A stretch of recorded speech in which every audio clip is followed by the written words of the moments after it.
Bismillahirrahmanirrahim. Kehadapan ibunda semuanya yang tidak bisa kami sebutkan satu persatu, semoga langkah ibu dari rumah menjadi langkah-langkah yang kelak mengantarkan kita ke surganya Allah. Kita awali kajian kita siang hari ini. Assalamualaikum warahmatullahi wabarakatuh.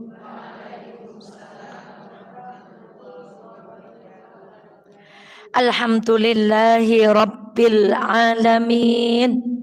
Alhamdulillahilladzi la ya'til hasanata illa minhu. Ashhadu an la ilaha illallah wa ashhadu anna Muhammadan abduhu wa rasuluh. Allahumma salli ala Muhammad wa ali Muhammad kama sallaita ala Ibrahim wa ali Ibrahim innaka Hamidum Majid. Sehat sedaya ibu-ibu. Allah kepada kita semuanya. Hari ini kita diuji dengan kesehatan, diuji dengan kenikmatan, diuji dengan kesempatan. Dan detik ini juga saudara kita Purini biasanya duduk di sebelah situ ya Bu. Duduknya biasanya sebelah situ.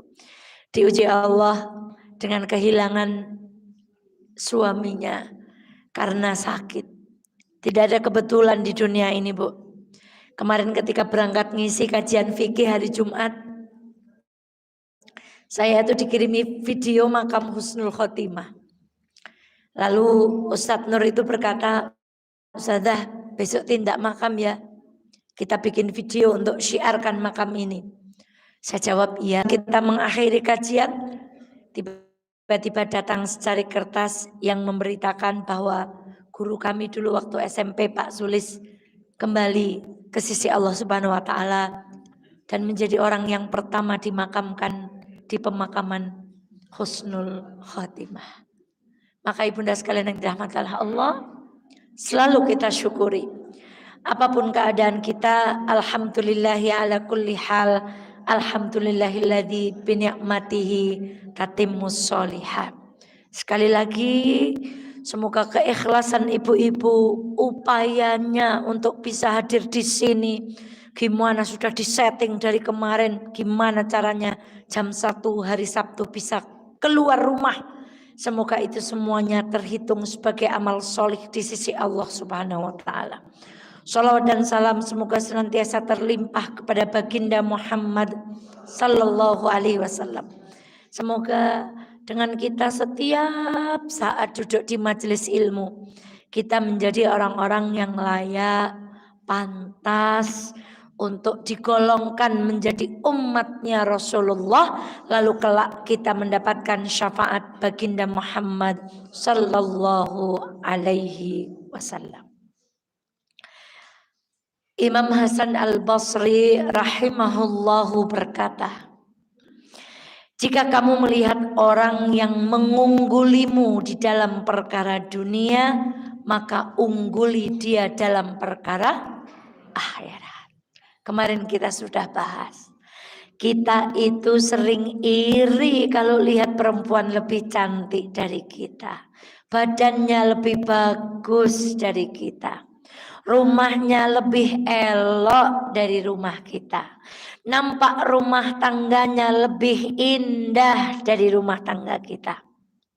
Tapi hati kita jarang iri pada perempuan yang mati-matian taat kepada suaminya. Pada perempuan yang tidak pernah putus puasa sunnahnya. Pada perempuan yang ikhlas ridha dengan ketentuan Allah apapun keadaan kehidupannya. Maka ibunda sekalian yang dirahmati Allah, jika ada orang yang mengungguli kita di dalam perkara-perkara dunia, jabatannya lebih tinggi, badannya lebih cantik, dia lebih terkenal, maka unggulilah dia dengan perkara akhirat. Bukan untuk saingan, tapi kita mau berlomba-lomba di dalam kebaikan. Allah tak memberiku dunia, semoga Allah memberi kita ilmu. Dan orang yang berilmu itu Meskipun tidak punya dunia, kalau dia lihat dunia dia akan begini. Ya Allah, andai aku seperti dia, aku ingin mensedekahkan seluruh yang aku miliki untuk agama Allah. Itu beruntungnya orang punya ilmu. Maka mari duduk kita di sini dalam rangka kita berlomba-lomba dalam kebaikan. Semoga Allah ridho kepada kita semuanya. Bu, sebelum kita masuk materi, pengajian ini sering disampaikan oleh guru kita MH Ainun Najib. Ada 5 tipe manusia. Tipe yang pertama itu manusia wajib. Siapa manusia wajib itu? Keberadaannya harus ada. Gak bisa kalau gak ada dia. Dia selalu dibutuhkan dimanapun. Itu namanya manusia wajib. Kedatangannya ditunggu-tunggu. Kalau gak datang dia dicari. Kalau gak hadir di masjid dia ditanya-tanyakan. Itu manusia wajib. Yang kedua, ada golongan manusia sunnah. Siapa, Bu? Keberadaannya tidak mesti ada di lingkungan sekitar kita. Namun kalau ada dia, hidup jadi lebih berwarna, kata anak-anak muda ya, Bu. Jadi kalau ada dia itu tambah baik, yang gembira tambah gembira, yang seneng tambah seneng, yang adem tambah adem. Itu manusia apa, Bu? Yang ketiga manusia mubah. Mubah. Orang tidak peduli apakah kita ada atau tidak ada. Nggak ada manfaatnya di lingkungan kita. Manusia mubah tuh yo ono yo orang ngaruh, ranono yo nggak ngaruh. Ini ngeri lagi. Ada digolongkan manusia apa? Makruh. Ya Allah. Keberadaan kita tidak apa-apa di lingkungan sekitar kita. Namun akan jauh lebih baik kalau kita nggak ada. Bayangkan, Bu. Ada manusia makruh yang kalau dia datang tuh orang berharap dia tuh nggak ada. Gitu. Aluang wong kae, orang nana timbang ana wong kae marai. Nah itu manusia apa, Bu? Makruh. Yang terakhir manusia apa? Manusia haram. Keberadaannya sangat tidak diinginkan. Bahkan haram kalau kita ada. Karena keberadaan kita hanya merugikan lingkungan kita. Pertanyaannya. Dari wajib, sunnah, mubah, makruh, haram. Kira-kira kalau di sensus kita ini masuk tipe manusia yang mana, Bu? Bagi suami kita tipe manusia nomor berapa? Wajib ya, Bu ya? Apa sunnah? Apa malah makruh? Sekarang lalu ngapain lah timbangan adeke marai. Masya Allah. Maka jadilah manusia-manusia yang wajib. Hadirnya ditunggu, dipentingkan, dicari. Kalau nggak ada minimal menjadi manusia sunnah. Ini hanya istilah. Tapi bagi saya ini sangat menarik untuk bermuhasabah. Ya Allah, jangan-jangan seprene ngaji kadawek egen manusia makruh. Naudzubillah kalau kita manusia haram. Ibu dan sekalian yang dirahmati Allah, hari ini kita akan belajar tentang programnya setan. Ibu yang di rumah suka ikut PKK, Ibu, nonton 10 program pokok PKK. 1. Ya kan, Bu? Kalau zaman dulu itu tertib sekali di desa itu biasanya di Kapura itu di print 10 program pokok PKK. Simbolnya warna biru ya. Apa itu pokoknya Masya Allah. Terus nyanyinya gimana, Bu? PKK, Bu? Mari, nah apal ibu-ibu itu sambil berdiri dabani lebare acaranya pendidikan. Mari ibu-ibu buang sampah pada tempatnya. Mari kita jalankan lagi bang sampah dan seterusnya. Saya itu kocokan. Deng. Kalau ada arisan keluar. Tambah lagi yang terakhir adalah snack bubar. Ada ngajinya nggak biasanya? Kan udah pendidikan Ustazah. Baiklah sama saja, Bu. Kalau PKK saja punya program, semua lembaga itu punya program. Presiden mau nyalon presiden juga punya program. Pak Lurah mau jago jadi lurah punya. Maka jangan salah, setan pun punya program. Sekarang Ustazah Eva mau cerita. Ibu pernah lihat anak muda pacaran? Gitu ya. Gimana? Dilihat ibu tuh gimana? Waduh ya Allah. Saya pulang ngaji dari Banjar tuh Bu. Ada pemuda sama pemudi boncengan. Ini kakinya cewek, ini naik ke kakinya cowok di motor. Saya mau, oh iya Bu. Kenapa Bu? Karena di situ ada program setan. Program setan sebelum menikah itu, gimana caranya dua makhluk yang belum halal itu saling berdekatan. Memandangnya apa Bu?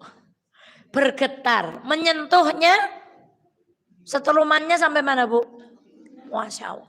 Pokoknya dunia milik berdua, yang lain ngontrak.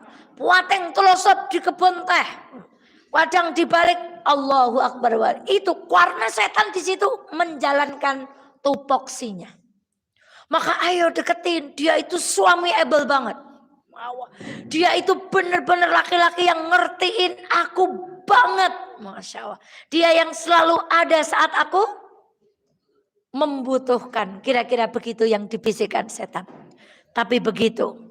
Qabiltu nikahaha wa tazwijaha bimahrin madhkurin halan. Lalu penghulu mengatakan sah. Semua orang menjawab apa? Maka berbalik program setan yang tadinya gimana caranya mendekatkan, hari itu juga setan menerapkan program baru, gimana caranya dua orang ini pisah. Gimana caranya? Maka sering diceritakan oleh guru-guru kita saat sore itu setan laporan Bu. Jadi kalau kita nggak laporan pekerjaan itu kalah sama apa Bu? Apa hari ini yang sudah Anda lakukan? Oh, saya membuat ibu itu hari ini gunjing. Saya membuat ibu itu hari ini joget. Saya membuat ibu ini hari ini getak bojone. Saya membuat ibu itu hari ini durhaka kepada orang tuanya. Kata ketua setan, biasa. Kamu yang ujung sana. Wah, saya sukses. Apa yang kamu lakukan? Saya berhasil membuat laki-laki mengucapkan cerai untuk istrinya. Maka apa kata kepala setan ini Bu? Sini. Duduk di singgasanaku. Dapat penghargaan Kalpataru Bu. Nek cara kabupaten ke dapat Adipura Kencana. Karena prestasinya paling apa Bu? Paling bagus. Maka ketika kita bicara tentang rumah tangga itu di hati itu ada ya Allah astagfirullahaladzim ya Allah. Semoga kita selamat dari fitnah setan yang menggonjang-ganjingkan kehidupan rumah tangga. Itu contoh strategi setan.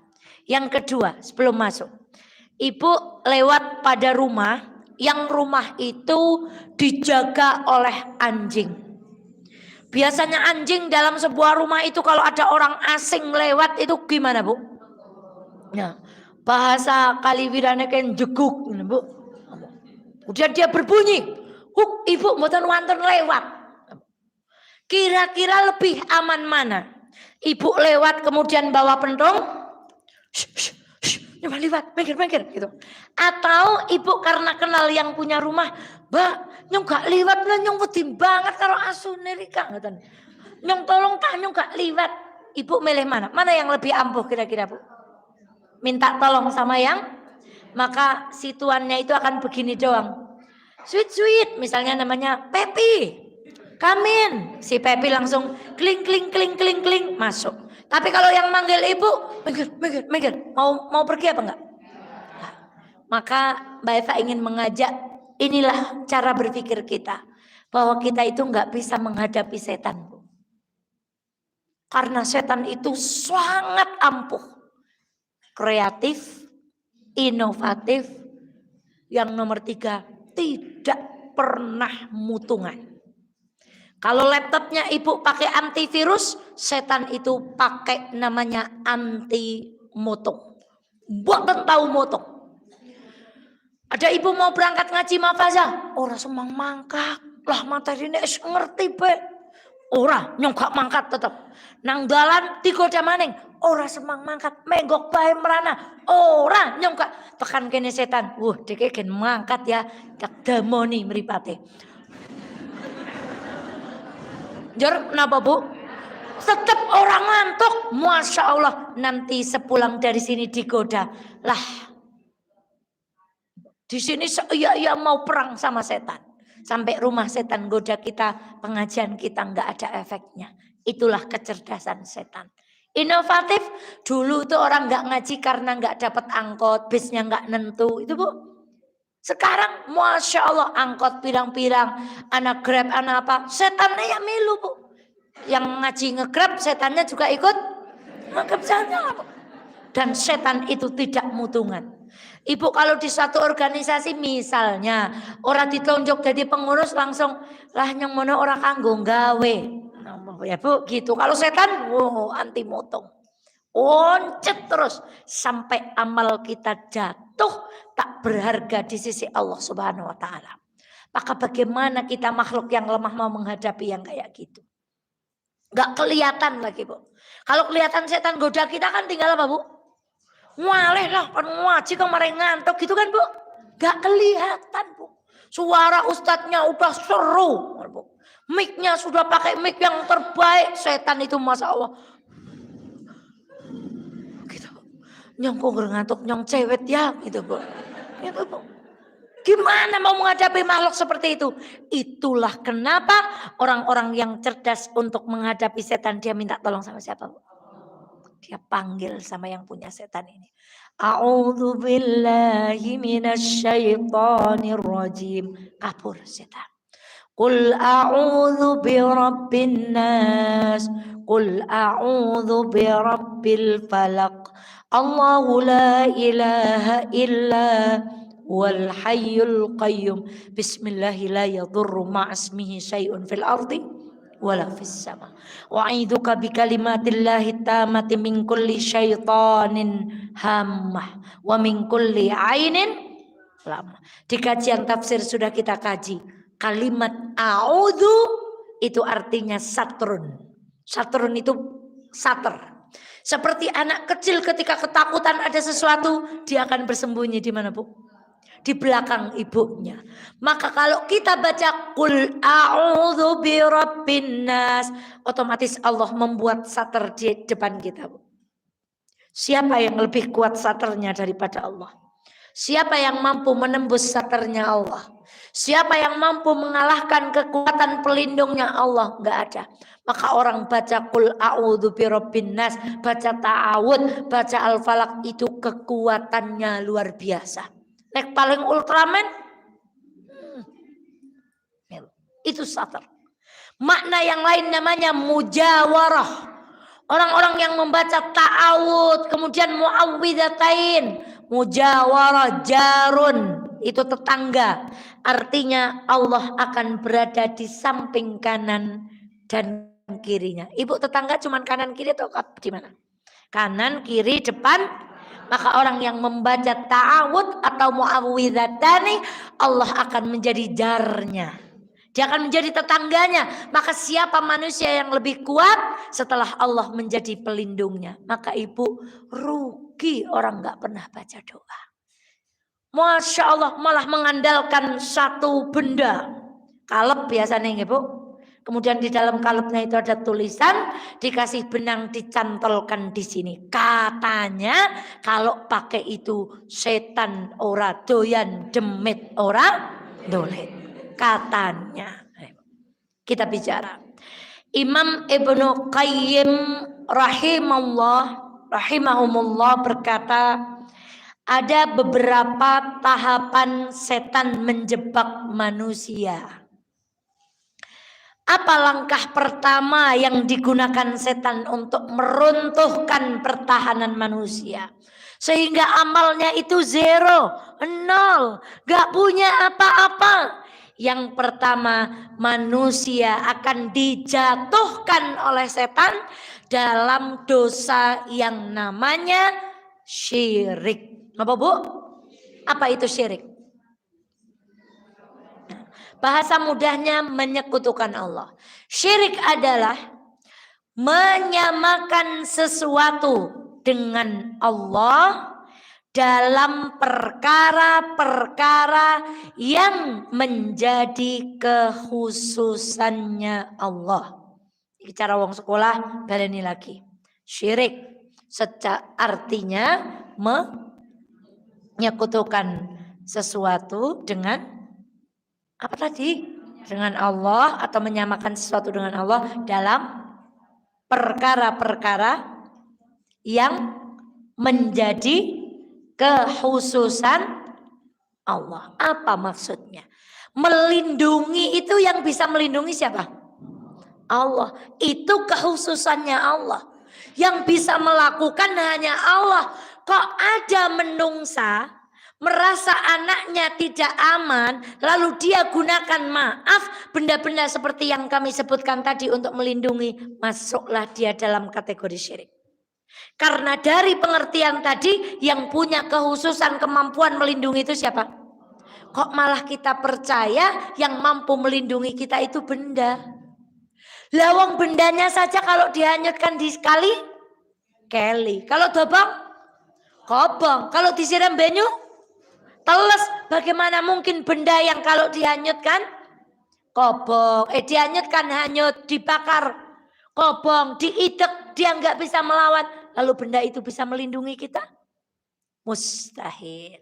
Sekarang, siapa yang sudah menentukan rezeki kita? Yang maha memberi rezeki kita, Bu? Masya Allah. Bu, berkali-kali Mbak Eva mengatakan, Ibu pagi ini sarapan kalih nopo, Bu? Alhamdulillah. Ya Allah, kali jangan lumbu, Bu. Saya makan alhamdulillah. Kemarin ngaji dari Vicky dibawain lauk, belum habis sampai siang ini masih makan itu. Allahu Akbar. Bu, belajarlah konsep rezeki itu dari meja makan. Kalau ada pindang hari ini di meja makan.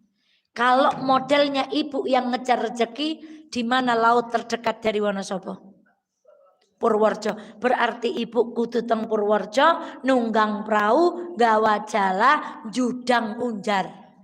Nek es oleh beli maning meng Wonosobo, unjare bedet digoreng jadi ikan di meja. Tapi atas kuasa Allah, Allah datangkan pindang itu ke Wonosobo lewat bakul-bakul pindang. Lalu datang ke mejanya ibu. Kalau ibu pengen sambel, kalau ibu yang ngejar rezeki, berarti ibu kudu nyebar weneh, dicokolna, tandur ndemen, kok is uwah, dipeti, akiwai dadi. Tapi Allah datangkan lewat tukang apa, Bu? Jadi sebenarnya konsepnya yang ngejar kita itu siapa, Bu? Rezeki. Dan kalau enggak jadi jatah kita, walaupun sudah dipereng, Bu, Allahu Akbar, dicokot kucing, Bu, sudah dipereng tinggal. Kadang tuh enggak jadi rezeki, mau makan anaknya nangis, sudah nyendong, akhirnya kelalen enggak kemakan, enggak jadi rezeki. Walaupun sudah di bawah tangan ini masuk, Bu. Tapi kalau sudah menjadi konsep rezeki kita, dimanapun akan Allah datangkan. Maka ibunda sekalian yang dirahmati Allah, yang memberi rezeki itu kok Allah. Kok ada pedagang di sebuah tempat, katanya kalau mau sesuatu atau menaruh sesuatu, dagangane dadi laris. Sampai kaget saya. Atau dikenal dengan jimat penglaris. Yang berhak memberi rezeki siapa? Di situ dia jatuh dalam perkara syirik. Sekarang, yang genggam bumi siapa? Yang genggam pohon siapa? Lalu kita mengadakan satu upacara, menganggap bahwa kalau tidak diupacarani kayak gitu, nanti buminya marah. Itu namanya berarti sajen itu bisa menjaga bumi dari gempa bumi. Itu namanya perbuatan syirik. Maka ibunda sekalian dirahmati oleh Allah, lah kula ampun mboten kados niku. Setan itu tadi kreatif, inovasi. Memang ibu tidak datang ke dukun. Memang ibu tidak menggunakan jimat. Memang ibu tidak percaya pada yang ajian-ajian seperti tadi. Tapi setan itu enggak kurang-kurang akal, gampang bikin orang sekarang itu syirik itu. Maka ada aplikasi nyong nek tua ngemben rupane yang ngapa ya? Jur fotone dipilih, diaplikasikan nyong ben tuane yucah. Kemudian nyong lahirnya sesi Mei. Paling cocok pekerjaannya apa?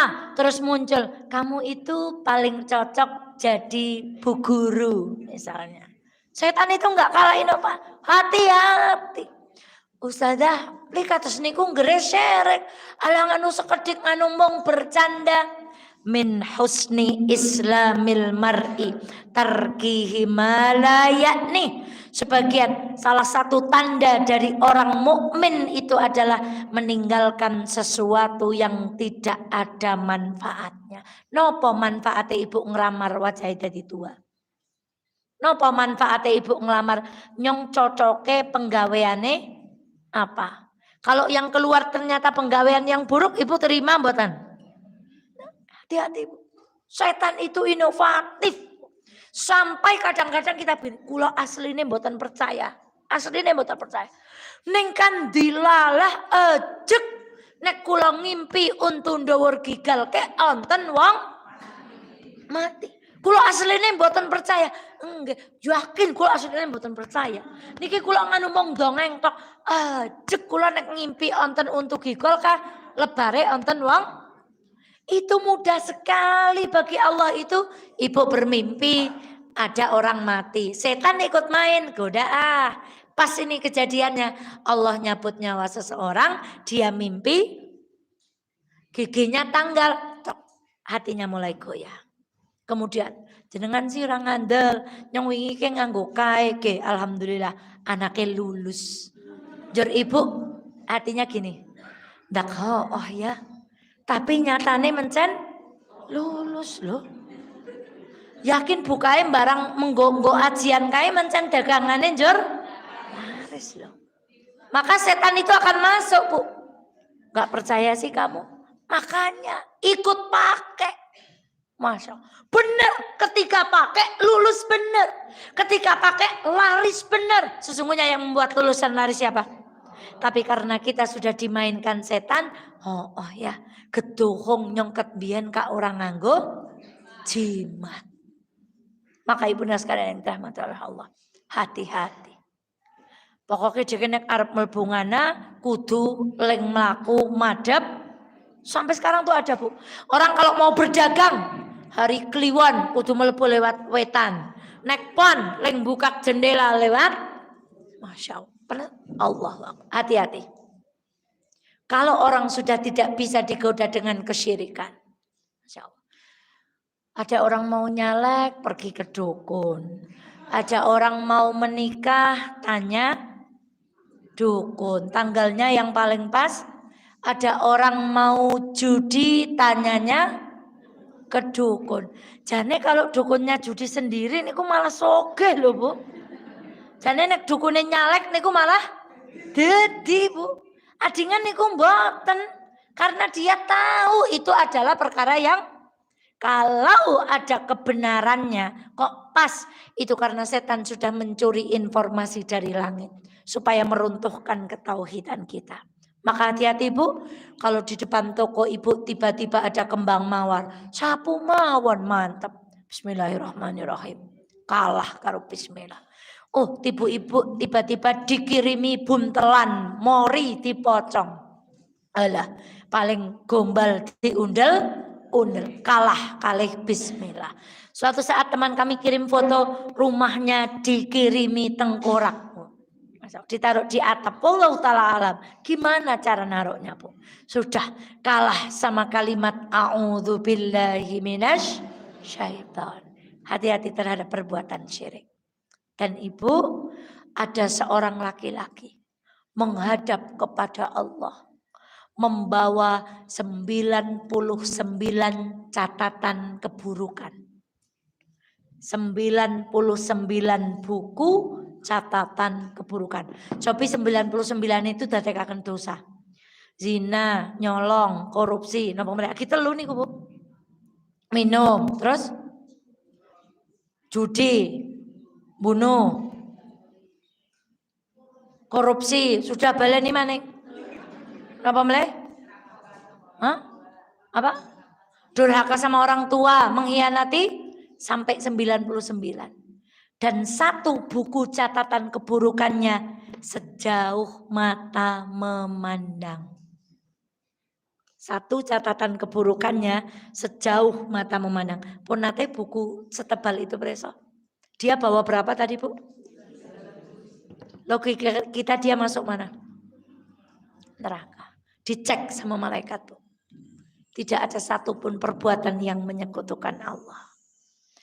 Dia punya catatan bahwa dia membaca kalimat la ilaha illallah dan dia tidak pernah syirik. Maka Allah akan mengampuni laki-laki ini, Bu. Hati-hati. Sama. Ibu datang kepada Allah membawa 99 catatan kebaikan. Ngaji, taat sama suami, berbakti kepada orang tua, sedekah, baca Quran, baca zikir pagi, zikir sore, zikir petang. Tapi sekaligus ibu ngandel sama jimat, ngandel sama wong pinter, ngandel sama benda-benda, ngandel sama madep ngulon, madep ngetan, mujur ngalor. Kata Allah, aku gak mau. Allah itu zat yang paling cemburu dan Allah tidak mau diduakan dalam perkara-perkara yang menjadi kekhususannya. Maka ini bismillah kita tinggalkan, jangan deket-deket sama acara yang baunya syirik. Jangan deket-deket sama perkara-perkara yang akan menjerumuskan kita kepada hindari. Dan banyak terjadi beberapa hari ini. Masya Allah. Kalau setan tidak berhasil, nyatane wong sing ngaji niki mboten poron dah berbuat syirik. Es orang ngandel karo jimat, es orang ngandel karo dokon, es orang ngandel karo wong pinter. Setan akan menggunakan perangkapnya yang kedua. Kata guru kita tadi, kata ulama kita, maka setan akan membuat kita jatuh pada perkara bid'ah. Ini kalimat ini sensitif, Bu. Biasanya langsung ini, nek sing seneng ngomong bid'ah kayak biasanya seneng ngapir-ngapirna wong. Biasanya wong keras. Islam apa, Bu? Radikal. Radikal itu singkatan apa, Bu? Ramah, terdidik dan berakal. Siapa sih yang bilang seperti itu, Bu? Nih. Bahwa Rasulullah Sallallahu Alaihi Wasallam setiap memulai khutbah beliau mengucapkan amma ba'd fa inna khairal hadithi kitabullah wa khairul huda huda Muhammad wa syarrul umuri muhdatsatuha wa kullu bid'atin dhalalah wa kullu dhalalatin finnar. Apakah kalau Rasulullah khutbah lalu ibu jadi jamaahnya, ibu akan berkata, Nabi medak, Nabi mboten toleran, Nabi mengajarkan Islam radikal? Bukan. Ini yang ngatur kalimat bid'ah itu keluar dari lisan Nabi, bukan keluar dari yang mulang ngaji ini, Bu. Dan apa itu bid'ah? Oh, kabeh bid'ah. Nunggang motor mabur berarti mbiyen ora ana berarti bid'ah. Berarti nek kaji kon mlaku. Rasulullah mbiyen sikat gigi nggo siwak. Berarti nek sikat gigi nggo sikat gigi berarti masuk golongan? Bukan. Bid'ah itu bahasa mudahnya tambahan baru dalam perkara agama, gak ada dalilnya. Apa satu? Tambahan baru dalam perkara agama. 4, gak ada dalilnya. Gampilane perkara ibadah sing boten wonten tuntunanipun wonten Quran maupun hadis. Sekarang saya baca ayat ini. Al-yawma akmaltu lakum dinakum wa atmamtu alaikum ni'mati wa raditu lakumul islam dina. Ini adalah ayat yang kemarin Senin ngaji di 77. Ini ayat yang yang apal kira ini? Ajak orang ngaji, napa? Ayat yang terakhir turun. Kalau surat yang terakhir turun,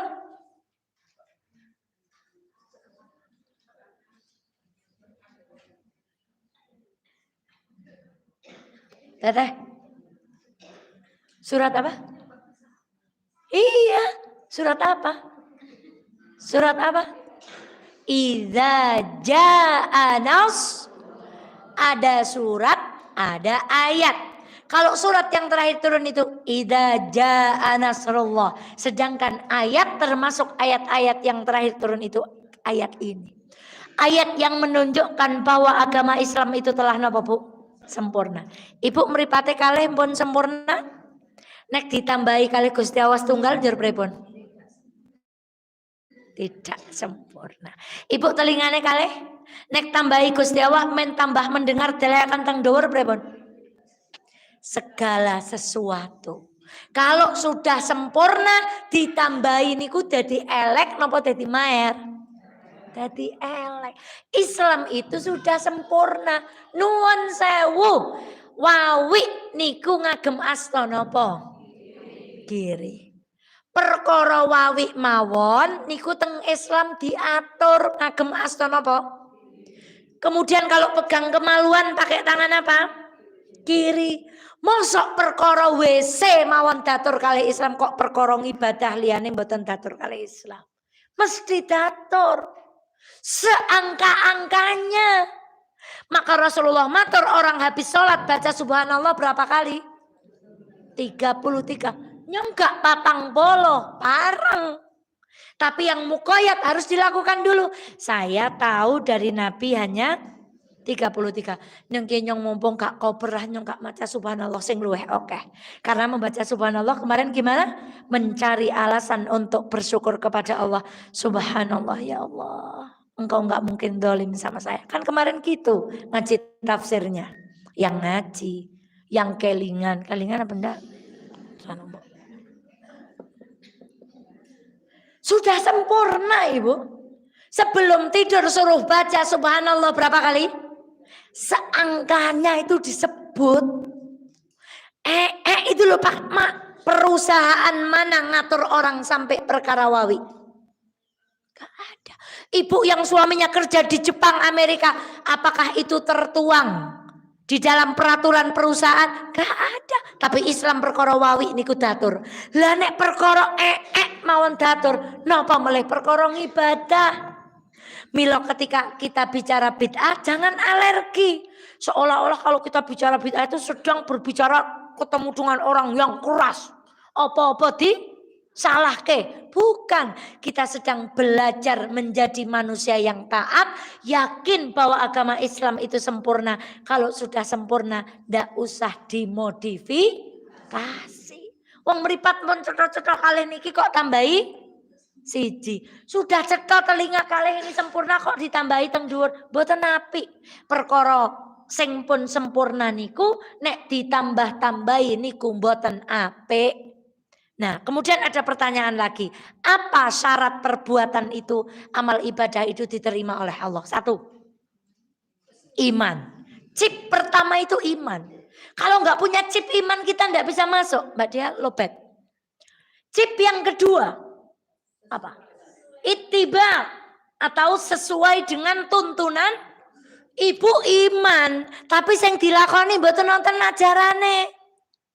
Walaupun ikhlas, tapi chip yang kedua tidak terpenuhi. Chip yang ketiga ikhlas. Sudah iman, sudah benar, tidak ikhlas ditompor apa betul? Ibu perhatikan tangan Mbak Eva ya. 1 iman, 2 ittiba, 3 ikhlas. Sekarang ada orang nglakoni iman ittiba ning mboten ikhlas kanggo mboten. Mboten. Onten wong iman nglakoni barang salah ning ikhlas kanggo mboten. Onten wong nglakoni barang bener ikhlas ning dheke mboten iman, amale ditampi napa mboten? Maka untuk ditampi 1 iman, 2 ittiba, 3 dan setan senang bermain di sini. Kata ulama kita, saya kembali ke slide yang pertama, perbuatan yang diada-adakan lebih dicintai oleh iblis daripada kemaksiatan. Karena pelaku maksiat itu biasanya merasa bersalah dengan dosanya, lalu apa? tobat. Sedangkan pelaku perkara-perkara yang tidak ada dalilnya merasa itu perbuatan yang benar. Lalu benar Kak, semang tobat. Tapi kalau ibu udah begitu Bu, misalnya kok keluar rumah ngamuk, ya Allah saya kemarin itu digoda setan itu marah Bu. Ternyata marah itu bikin dada gimana Bu? Sesak ambekannya Bu, duk. Saya bisa guyu. Ya Allah Mbak, bunda kayak lama loh nggak marah loh. Ternyata marah itu bikin deg-degan. Terus rasanya deledek ngaten Bu, mripate keringete metu kabeh nih Bu. Mudung kali sinten? Rahasia pokoknya Bu. Itu ternyata marah itu bikin deg-degan. Maka ibu biasanya kira kalau seperti itu Bu, astagfirullah. Yang gak mau semangudung ke ngapa? Tapi kalau orang melakukan perkara-perkara yang tidak ada dalilnya, merasa aman. Karena merasa bahwa itu kebaikan Bu. Tidak kabeh barang apik niku ditampa kali Gusti Allah. Nek mboten itibak, mboten ikhlas, mboten iman. Niku perangkap yang kedua. Perangkap yang ketiga, jatuh pada dosa besar. Ibu sudah hatam kitab dosa-dosa besar? Punya enggak di rumah? Belum punya ya Bu? Nah niki ibu niku nek tampi saking bapak langsung nomor 1, muga-muga anak turai nyongak joko jilbab sing seri hanya 1 tanpa dari bapak, bismillah muga-muga ono sisane. Kalau perlu disisakan dulu nyongak tuku buku. Ibu nek mboten seneng maos daftar isinya. Minimal tahu dosa besar itu apa saja. Sehingga kita tidak jatuh pada perkara-perkara itu Bu. Napa contohnya dosa besar? Syirik, apalagi? Zina, apalagi? Riba, apalagi? Dan seterusnya. Ustadz Irfan ngaji dosa-dosa besar di mana? Di Mutiara Persada atau di mana? Mari kita kaji. Dosa-dosa besar itu apa saja? Sehingga kita nggak jatuh pada perangkap setan. Dan Bu, Mbak Eva husnudzon. Yang di ruangan ini boten wonten ingkang tasih nglampahi perkara dosa-dosa ingkang ageng Bu. Saestu kula pitados ning ngantos-antos jere setan kae nek ngaji nek dijeblos namung dosa besar wis ora mempan. Kayaknya sulit setan goda ibu untuk berzina. Kayak sulit untuk goda ibu untuk syirik. Sulit goda ibu untuk makan barang haram. Sulit untuk goda ibu jadi manusia yang durhaka kepada suami. Sulit goda ibu untuk jadi manusia yang durhaka kepada orang tua. Tapi kata setan, deke ora jatuh neng dosa besar. Akan saya jatuhkan pada perangkap selanjutnya. Dia akan jatuh pada perkara-perkara dosa yang ada bukunya. Dosa-dosa besar yang dianggap remeh. Sampulnya pers seperti ini. Ini kan sampul buku dosa besar yang dianggap biasa. Dosa-dosa besar juga sampulnya nadanya seperti ini. Maka setan akan menjatuhkan kita kepada dosa yang kecil. Padahal itu dosa besar, tapi kita anggap apa? Yuk yang ngaji hari Rabu kemarin. Kapan dosa kecil menjadi besar? 1. Ketika dilakukan terus menerus.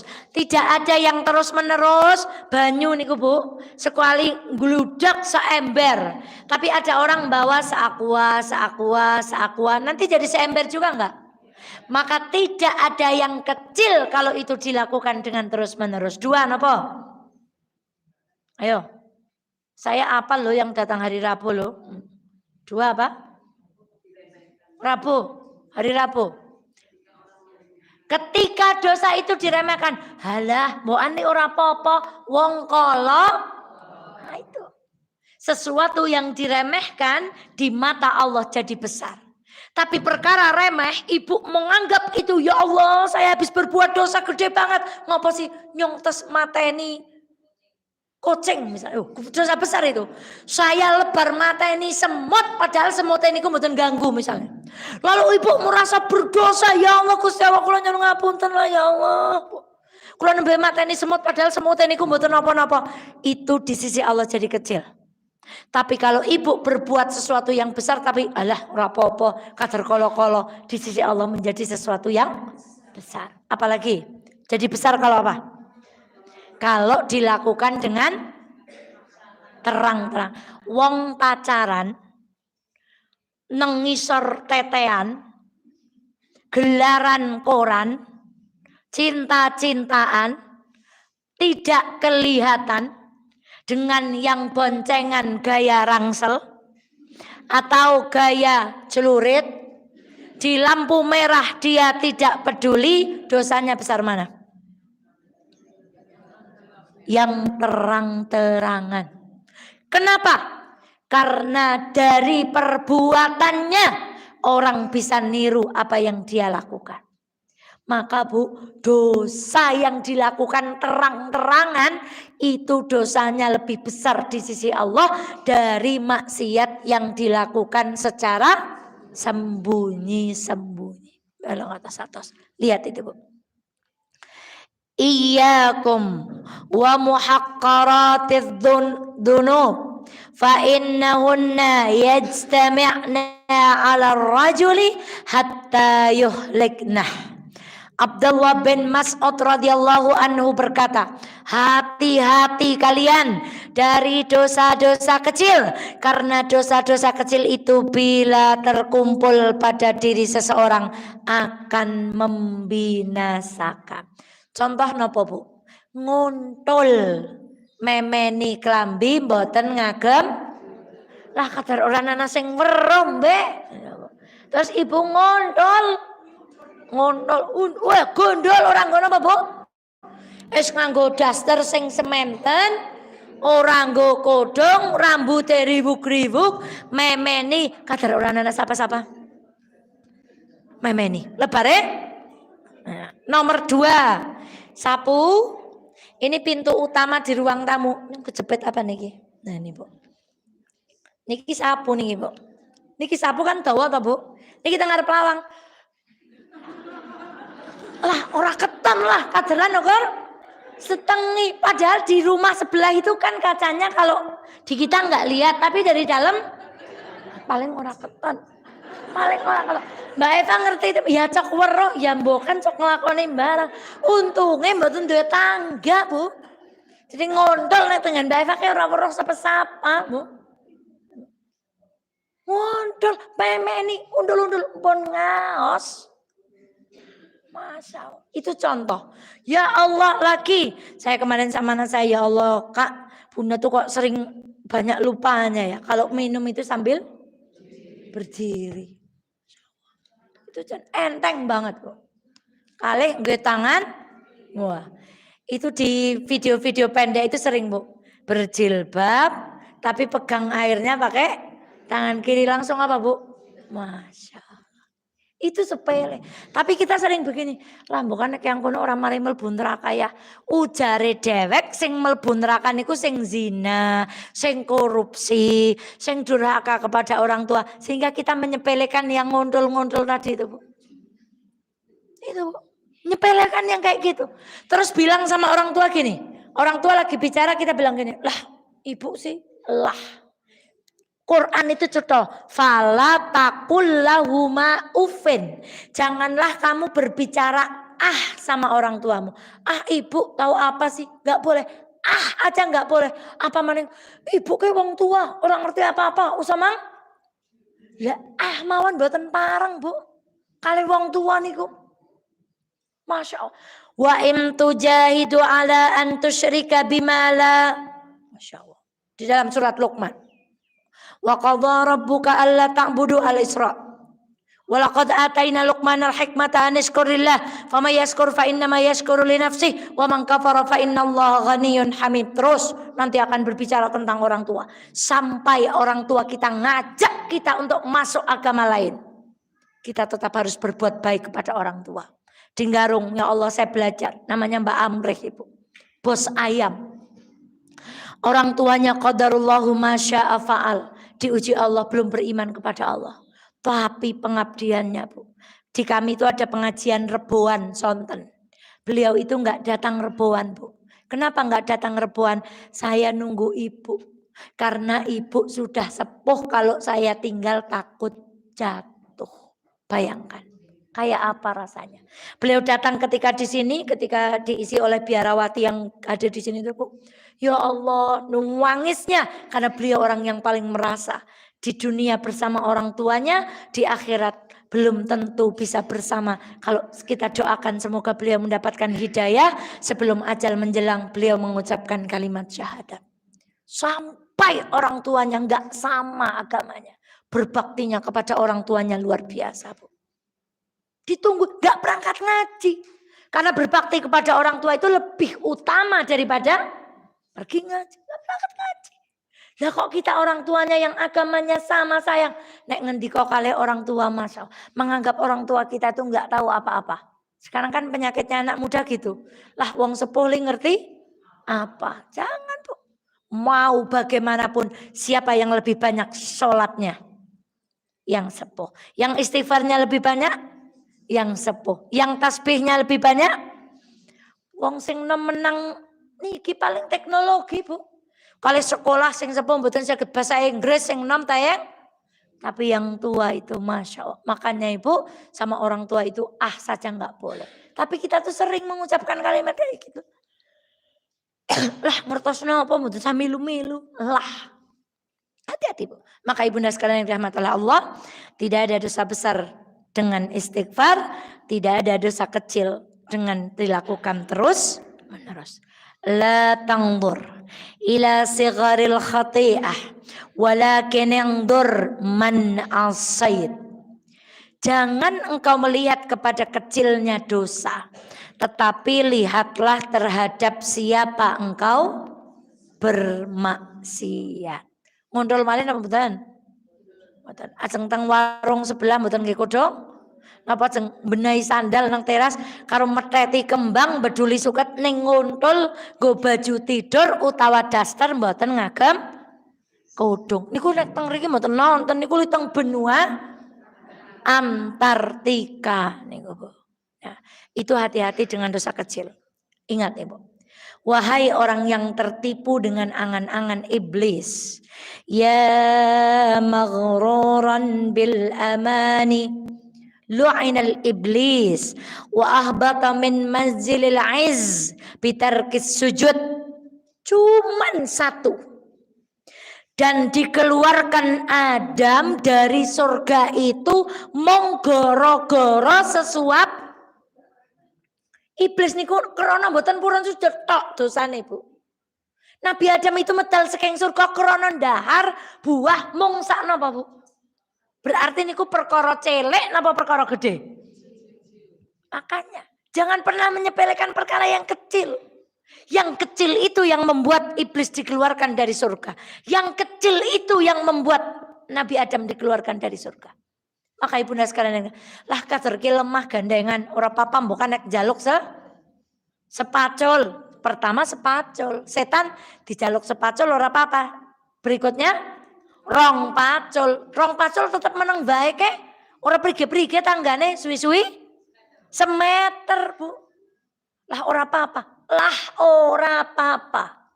Hati-hati Bu. Itu dosa kecil. Maka ibunda sekalian yang dirahmati oleh Allah, hati-hati. Ada 3 pangkal dosa. Iblis dikeluarkan dari surga karena apa tadi? Dia sombong. Ya kan Bu? Nabi Adam dikeluarkan dari surga untuk memberi pelajaran kepada kita. Buruknya sifat pengen memiliki semuanya. Kan godaannya iblis, konek deken dahar niku panjenengan boten badhe ditalakan teng surga. Kan berarti ingin sesuatu lebih dari yang sudah ditentukan Allah. Namanya dosa rakus. Yang ketiga, Habil itu dibunuh sama siapa Bu? Krana napa toh? Cemburu, hasud, iri, dengki. Maka hati-hati. Semoga 3 pangkal dosa ini tidak ada pada diri kita. 1 takabur, 2 rakus, 3 napa? Hasud, wong iri.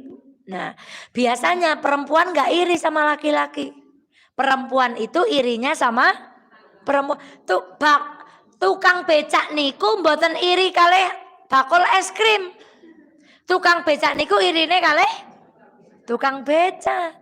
Ibu yang ngaji itu ndak iri sama yang ndak ngaji, nun sewu. Hasudnya akan sama-sama dengan orang yang ada di majelis pengajian. Bakul toko bangunan, hasudnya sama toko bangunan. Mboten mungkin hasud kali bakul bakso, mboten nyambung. Itu sifat iri. Masya Allah. Bu Nuri, Masya Allah, semoga Allah merahmati beliau. Itu kita itu diuji dengan yang setara, Bu. Jarang perempuan iri sama laki-laki. Masya Allah Pak Kain ganteng temen ya. Enggak, Bu.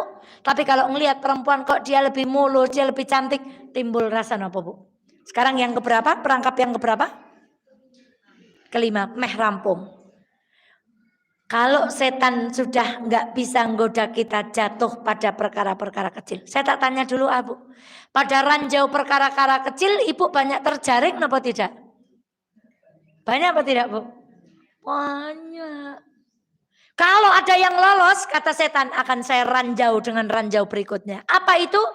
Disibukkan dengan perkara-perkara mubah. Mari kita mengenal hukum Islam. Wajib, sunnah, mubah, makruh, haram. Wahid Isnin salah saya. Ulangi.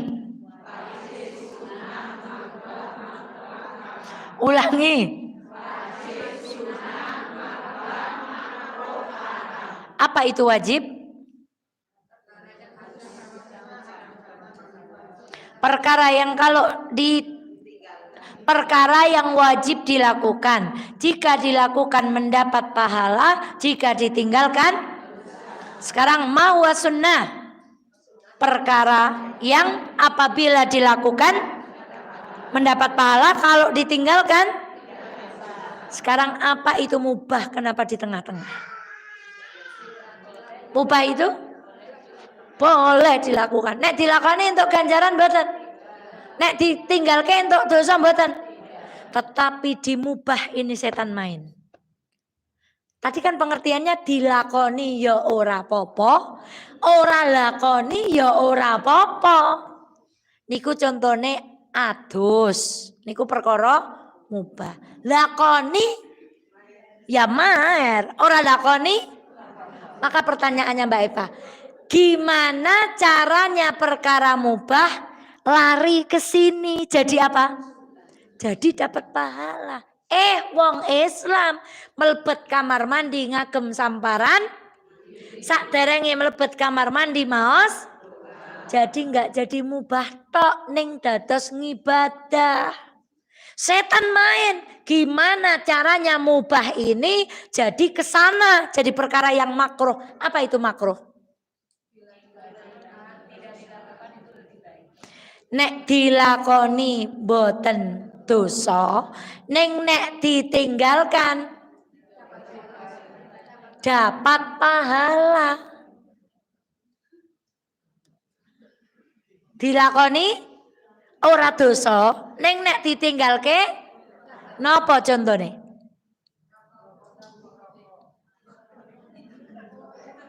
Rokok. Napa? Nginang? Niki, masa lupa yang kita belajar 40 itu loh, Bu. Perempuan itu makruh mengiring jenazah ke kuburan apabila bercampur dengan laki-laki. Dulu kita bahas kalau laki-lakinya sudah bubar, kita berjalan ke kuburan. Niku nek dilakoni mboten napa-napa. Ning nek ditinggalke niku luweh sae entuk ganjaran. Niku perkara makruh. Nah, setan main, prige carane perkara mubah dadi perkara makruh nek perlu haram. Contohnya, Bu, dahar apel niku mubah. Nek bismillah dados ngibadah. Niki dahar apel ning nang tempat tertentu karo jogetan karo dangdutan wedange khomer. Nah, niku dadi napa? Dadi perkara yang haram, Ibu.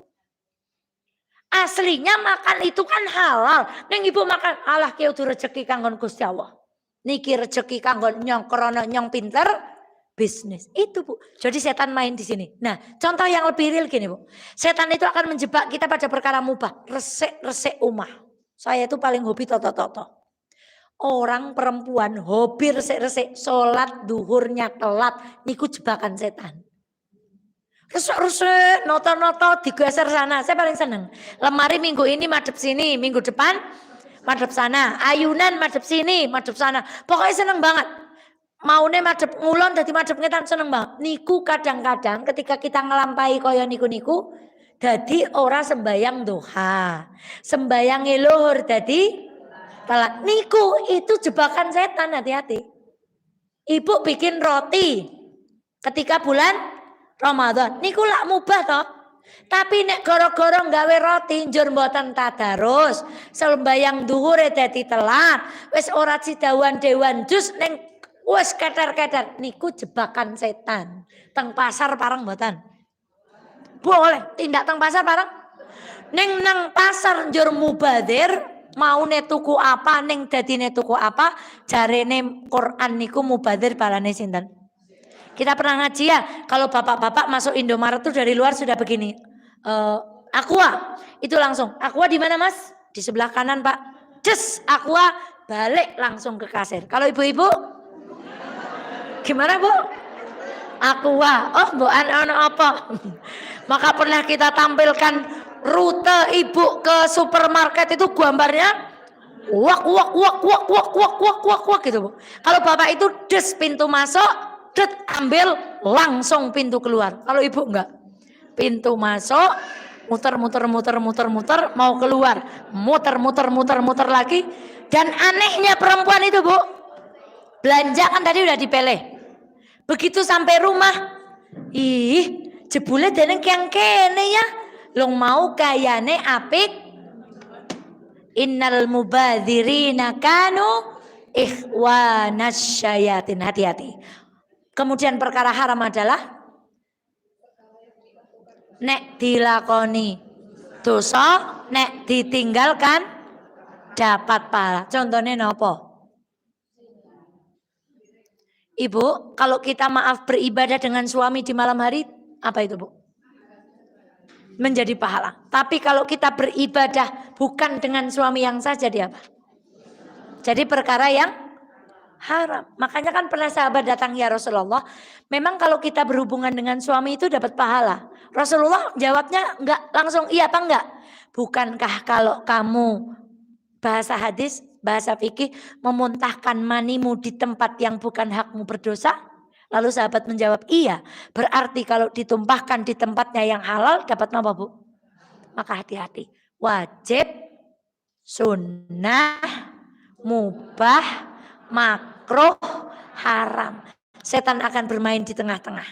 Orang beriman yang selamat dari ranjau setan, yang mubah jadi apa tadi? Ibadah. Tapi kalau dia tidak selamat dari ranjau setan, yang mubah jadi nopo? Jadi perkara yang haram. Antos-antos. Terus swibuk gawe roti nganti ora salat. Nah niku perkara sing mubah. Ning dadi perkara. Nah contoh niki contoh. Daripada ngehafal lirik Aisyah. Saya bersair, ini bukan nyanyi bu. Nyanyi itu ada musiknya. Kalau ini saya bersair. Aisyah, pripun bu? Romantisnya cintamu dengan Nabi, dengan baginda kau bermain lari-lari selalu. Nah, niku tenan niku. Aisyah pernah lomba lari kalih Rasulullah. Ketika itu Rasulullah mengajak kalah, majeng bahagiakan Aisyah. Hore, aku menang gitu kira-kira Aisyah. Oke deh 1-0. Suatu hari Rasulullah lomba lagi. Ada yang menyatakan waktu itu karena badan Aisyah sudah gemuk. Jadi lomba sama Rasulullah kalah. Siapa bilang? Ketika hadisul ifki itu bu, Aisyah ditandu toh. Kemudian Aisyah kan pipis. Terus ketinggalan. Dari ketinggalan itu beliau dituduh apa bu? Dituduh. Itu yang nandu itu ndak kroso. Itu berarti Aisyah apa? Kecil bu. Nah, terus kalau yang tadi tuh seneng Mbak Eva, berarti kalau saya nikah jadi gemuk itu dari Aisyah. Nyotone Aisyah niku bar niku melayu-melayu kayak Kanjeng Nabi niku kalah. Krana awake tadi gede neng dipatahkan dengan tadi. Siapa bilang? Oh Aisyah niku ketika dipekol, masa gak kroso sing mekol mau ana Aisyah saiki ora kroso. Berarti Aisyah kecil, Masya Allah. Pokoknya yang penting sehat, alhamdulillah. Ngerti nggih Bu? Jangan berlebihan. Lebih baik menghafal hadis-hadis yang diriwayatkan Ibunda Aisyah. Nah, ini ranjau yang terakhir. Orang akan dibuat perkara yang baik, padahal ada perkara yang lebih baik. Contoh, ya Rasulullah, Rasulullah ditanya, amalan apa yang paling dicintai yang kehilangan suami?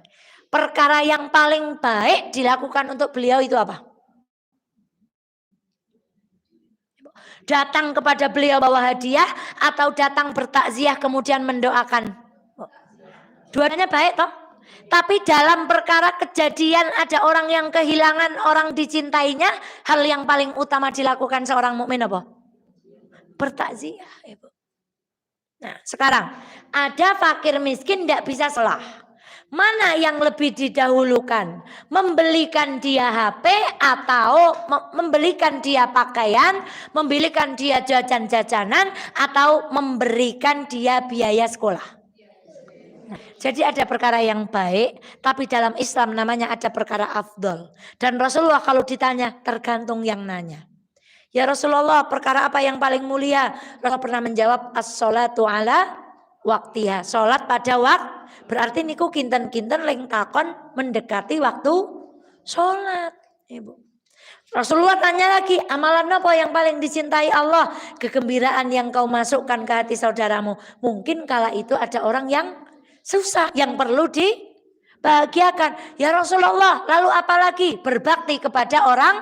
Karena mungkin yang ditanya gak punya suami. Tapi kalau ada pilihan, mana yang didahulukan, orang tua atau suami? Bagi perempuan yang sudah menikah didahulukan apa Bu? Suami. Maka Ibunda hati-hati. Kita kadang, nah ini termasuk sedekah. Ada waktu-waktu afdhaliyah sedekah. Contohnya kapan? Waktu subuh. Kenapa? Malaikat dua. Satu mendoakan kecelakaan, satu mendoakan. Nek sedekah teng luar subuh parang mboten. Tapi orang Islam itu akan selalu mencari afdhaliyah. Walaupun ngasihnya nanti, coba niatkan dari pagi. Nanti saya mau ngasih proposal misalnya. Tapi diniatkan subuh, malaikat mendoakan. Itu Bu. Kemudian ada sholawat. Ibu senang sholawat. Tapi ada sholawat yang disaksikan oleh Allah. Sholawat di hari apa? Maka akan memperbanyak sholawat di hari. Niku orang yang paham afdholiyah di dalam amal. Niki ngaji. Ning bojone mboten oleh. Pilih pundi? Meleh di mana?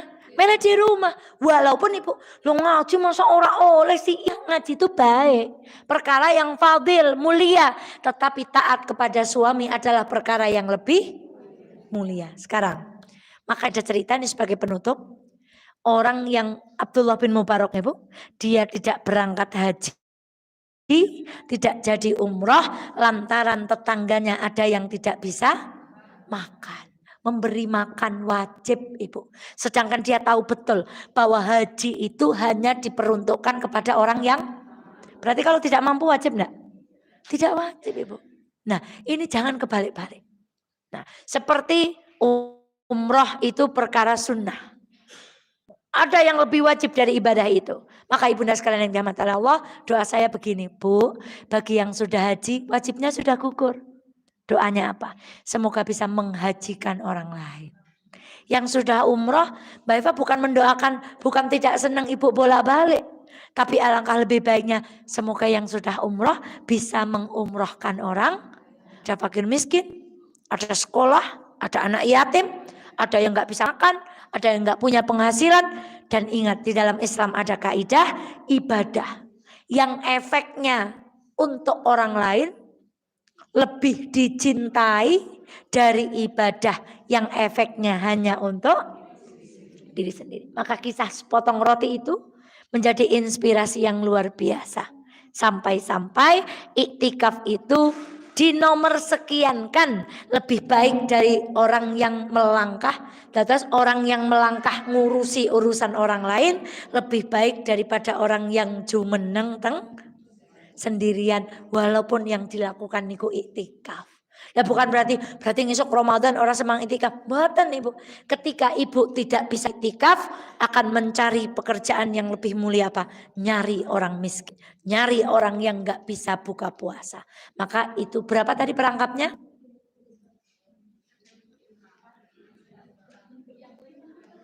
Berapa perkaranya, Bu? Lagi ya Bunda mboten lajeng nyalakan Ibu niki berarti Bu gurune anu eling mulang mboten pati genah, Bu. Pinten? 1 diajak syirik, 2 diajak bid'ah, 3 dosa besar, 4 dosa kecil, 5 dijebak mubah, 6 dijebak amalan yang kurang afdol. Padahal ada perkara yang lebih. Bu, kalau kita paham ini, kita akan tahu namanya fikih prioritas di dalam beribadah. Mana dulu yang kita lakukan? Bayar hutang dulu kepada teman atau berangkat umroh? Bayar hutang dulu. Bayar utang rien apa tuku kelambi? Apa meneh niku Bu? Nah itu. Terus kalau kita paham ini, terutama paham yang nomor 6, Ibu akan mudah mana yang harus kita dahulukan. Itu. Suami dulu atau orang tua dulu? Ibu pasti berat mau jawab, "Hi nek suami kali orang tua nggih mboten saged dipilih." Islam niku cetha, suami dulu. Suami dulu. Kan ada riwayat perempuan yang ibunya mati aja nggak berani keluar rumah. Kata Rasulullah perempuan itu masuk mana? Saking taatnya kepada dan suami yang baik tidak mungkin melarang istri berbakti kepada orang. Maka rugi kalau nggak punya suami yang solih. Semoga suami-suami ibu, suami-suami yang solih, yang belum solih disolihkan, yang belum dapat yang solih, semoga nggak cuman dapat solih tapi dapat yang muslih. Berapa perangkapnya? Menurut siapa? Ibnu Qayyim al-Jauziyah. 1 apa? Syirik. 2 bid'ah. 3 dosa besar. 4 dosa kecil. 5 perkara yang mubah. 6 meninggalkan perkara yang lebih afdol, mengerjakan perkara-perkara yang biasa. Ada pengumuman dari pengurus? Sabtu depan tanggal berapa nggih? Oh belum berarti ya? Yang acara dengan Dokter Toto tanggal berapa? Oh tanggal 16. Berarti insya Allah Sabtu depan masih bersama kami. Kemudian tanggal 16-nya insya Allah kita akan belajar bersama setelah Dokter Aris. Alhamdulillah ada dokter yang ingin bersedekah ilmunya. Kita akan bicara tentang apa ya, tanggal 16 ya. Saya belum tahu pasti temanya tentang apa. Insya Allah nanti kita informasikan di informasi selanjutnya. Maka saya kembalikan kepada pembawa acara. Astaghfirullahaladzim. Wassalamualaikum warahmatullahi wabarakatuh.